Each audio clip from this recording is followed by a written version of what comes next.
Minisode 3. Welcome to the Linda Mendable Show. They say the hustle is sold separately and grace will take you places the hustle can't. In this podcast, Linda will inspire you to fuel your passions and pursue your purpose because your biz is more than just a dream. Hello. Welcome to the mini episode. Thank you for being here with me. And as I get started, I just want to thank you all. I'm going to introduce myself. My name is Linda Mendable, and I own a marketing and web design studio here in Raleigh, North Carolina. I work with amazing clients and amazing people. We do amazing work. It's just all amazing. Anyways, today what I really wanted to speak with you all was about failure, perfectionism, and passing the baton. The reason why I want to speak about these three things is because one of the things that has held me back is this whole perception on perfectionism. And I find that perfectionism ties in with failure because when you're so focused on just trying to do things perfectly, you're actually procrastinating. And when you procrastinate, it goes into failing. But as they say, failing is not failing if you keep going. Oftentimes, because we failed at something, we just stop. And so when I say passing the baton, I want to tell you all a story to kind of drive it home, right? And this is a short mini-sode, and I did it like that way intentionally because I just want to let you think about what I'm about to say, and hopefully it helps you on your day and helps you on your journey. So one of the things I like to start with is a story. Start with it in the sense of in a speaking engagement or when I speak with someone and I go deeper in depth and then I'm hitting other points. I start with a story of when I had one of my first major events. And there's more to that story, but when looking for a place to host this event, an event that I had done back in July 2017, we're still in 2017 as I'm recording this, we're actually in November. But back when I had done an event in July, I did a workshop and fashion show together, and I was looking for the place for us to host it in. And I thought I found this perfect spot for the event because it was a nonprofit. They gave back to the community. It seemed as though they cared about the community. And that's one of my goals, is to give back, is to do things that are impactful and give back to especially our community. And so as I was going through the application process that they had great questions. And one of the questions they asked was, when was the moment that you failed? And I know a lot of people want to say a whole bunch of different things and, I've never failed because of XYZ, or a time I failed but got myself back up. There's always that. We always do this thing of trying to polish ourselves up. And I've actually had that also in my own application process as I'm trying to recruit people to help me in my business. And I've actually also put that question within my application because I'm curious to see how people would answer that particular question. Well, I wanted to answer this question earnestly and honestly. And so I kind of asked myself, I was like, God, when was a time or a moment that I failed? I always ask God in any situation on my next moves, on my next step, or even how I'm supposed to question or get on a call with anyone. I always love to ask the master. So I asked God, when was a time that I failed? I mean, sometimes you can think that you failed daily or, how can I answer this question? And he brought into remembrance a time when I was back in high school. And I've never thought of this moment until this moment that I asked, hey, God, what should I put here? When was the time that I failed? And so I was going down memory lane. I remember a time that I was in a track team. I was in a relay race in this track team. And it was my first year on the team, and I got to know other people within my team. And some people were seniors, others were freshmen, and others were sophomores. So everyone was in different tiers in the whole high school experience, right? I was one of the first runners, and the last runner was actually someone that was graduating from high school and going off to do their thing. This was the last time they were going to get to run and show their skills. And they were really excited too, because they had a lot riding on this particular race.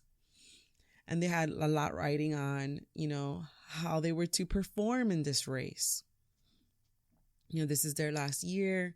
They were really, she was really, really into running. I mean, she was a runner. Let me tell you, this young lady looked like she was in the Olympics. I can't say woman. I mean, she was 18 probably. I mean, she looked like a woman already, but she looked like an Olympic champion. I'm serious. She had the physique, everything. I was the first runner, and it was our first major race, and we had been practicing and everything, and it was our first major race, and I was distracted of the crowd and how many people were in the crowd. And I was distracted on the people on the left to me and the right to me that were also on the line to start the race. I was just distracted, and I felt the pressure. And I remember just being on the line, knowing that, there's certain rules when you're in a relay race.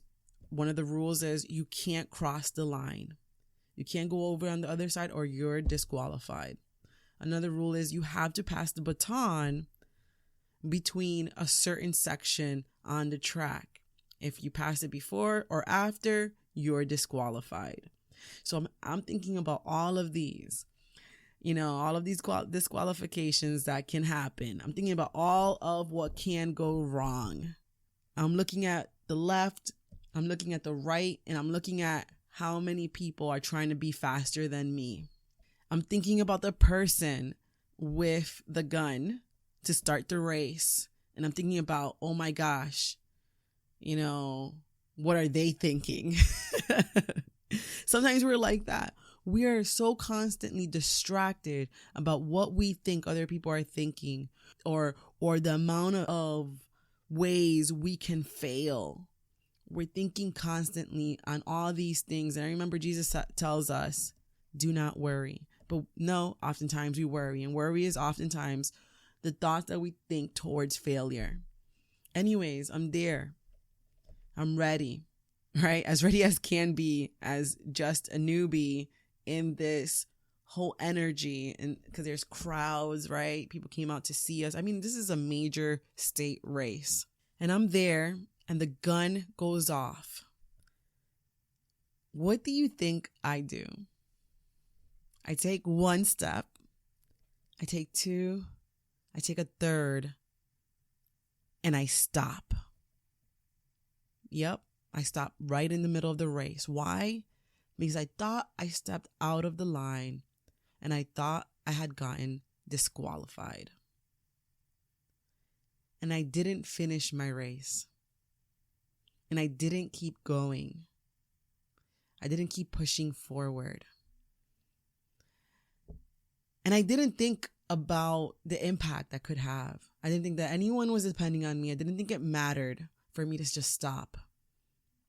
I just stopped because I thought, what's the point to keep going forward if I'm already disqualified? And that was in my head. And I want to tell you today, if you have that thought of what's the point for me to keep going if I've already made this many mistakes, or what's the point for me to keep going if all these people think this way of me? Let me tell you right now, it matters, Because after all was said and done, my team was the only team on that relay race, on the track.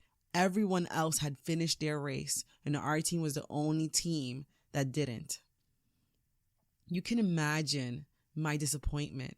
And yes, I did feel like a failure. But you know what? That was a very important lesson. And although I shed many tears that day because I felt the pressure, and I remember the coach coming up to me and he said, "Why did you stop?" And I said, "I thought I stepped out the line and was disqualified." And he said, even if you had stepped out the line or dropped the baton, you keep going because the judges have the final say. So I want to tell you right now, God is the judge above all judges, and he's the one that has the final say. So finish your race and pass the baton, because you never know who's waiting on you to pass through your disqualifications and what you believe are disqualifications and what you believe are your failures and your procrastination. They are waiting for you to push through that so you can pass the baton. So they're not just sitting on their own track, but so they can go ahead and finish their own race and pass the baton. That's what it's about. You never know who you're impacting. You never know who's watching you and who's getting inspired by you, regardless of your failures, because you know what? Everyone fails. Everyone has a moment that they've fallen, but it's about getting back up. That's the hard part. Because oftentimes, let me tell you, sometimes life is going to hit you hard. And it reminds me what Rocky says, man. Any Rocky fans out here? Man, let me tell you, Rocky is awesome. You know, I remember, so there's a Rocky episode and he's speaking with his grown son. And his son is pretty much confronting him and saying to him, you know, living with you, it hasn't been easy. People see me, but they think of you. Now with all this going on, it's going to be even worse than ever. And his father goes, it doesn't have to be. And his son goes, sure it does. And his father goes, why? We've got a lot going on, kid. You know Rocky. What? My last name? That's the reason I got a decent job. That's the reason why people deal with me in the first place. Now I started to get a little ahead. I started to get a little something for myself, and this happens.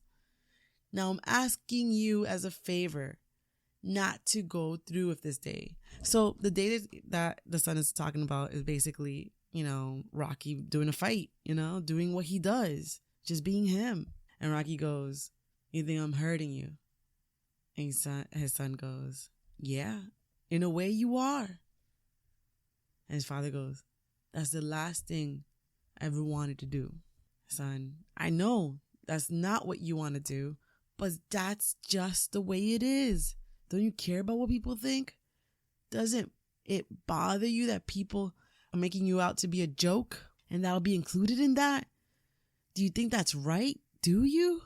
And this is my favorite part. And Rocky just slaps him in the face with this because really kid needed to be slapped with some good words. And he says, you ain't gonna believe this, but you used to fit right here. I hold you up to your mother. I hold you up to say to your mother, this kid is going to be the best kid in the world. This kid going to be somebody better than anybody I ever knew. And you grew up good and wonderful. It was great just watching you. Every day was like a privilege. Then the time came for you to be your own man and take on the world. And you did. But somewhere along the line, you changed. You stopped being you. You let people stick a finger in your face and tell you you're no good. And when things got hard, you started looking for something to blame, like a big shadow. Let me tell you something. You already know. The world ain't all sunshine and rainbows. It's a very mean and nasty place. And I don't care how tough you are, it will beat you to your knees and keep you there permanently if you let it. You, me, or nobody's gonna hit as hard as life. But it ain't about how hard you hit. It's about how hard you can get hit and keep moving forward. It's about how much you can take and keep moving forward. That's how winning is done. Now, if you know what you're worth, then go out and get what you're worth. But you got to be willing to take the hits and not pointing fingers saying you ain't where you want to be because of him or her or anybody. Cowards do that, and that ain't you. You're better than that. I'm always going to love you no matter what. No matter what happens. You're my son. So, of course, he's going to end it with that. You're the best in my life. But until you start believing in yourself, you ain't going to have a life. Don't forget to visit your mother. And when he met by visiting his mother, it was at a time that she had already passed. And man, it's just a good movie. And so I'll always remember that because the truth, it's not about how hard you can get hit. It's about how hard you can take the hit and keep moving forward. That's how winning is done. And he should know. He's a boxer. And when Sylvester Stallone came out with that movie, he actually, it's funny, his story, it was something that he written himself and he acted on himself also. And he had the courage, the moxie to do what not a lot of people are able to do. And I'm telling you, sometimes failure can be a hit. So if you're going through failure right now, I want you to keep going and stand strong, because this does not define you. What defines you is the moments that you get back up and do the right thing, no matter how much it costs. You do the right thing. You keep going. You put one foot after another for a good cause. That's what you do. And so when I talk to you about perfectionism and what perfectionism is, it was in my head before I even failed because I wanted to do things perfectly. I wanted to get it right. How if I didn't pass the baton on time? What if I stepped out of line? Oh my gosh, I stepped out of line. Let me just stop. If you keep on focusing on doing things perfectly, you're basically focusing on failing. There is no such thing as perfect.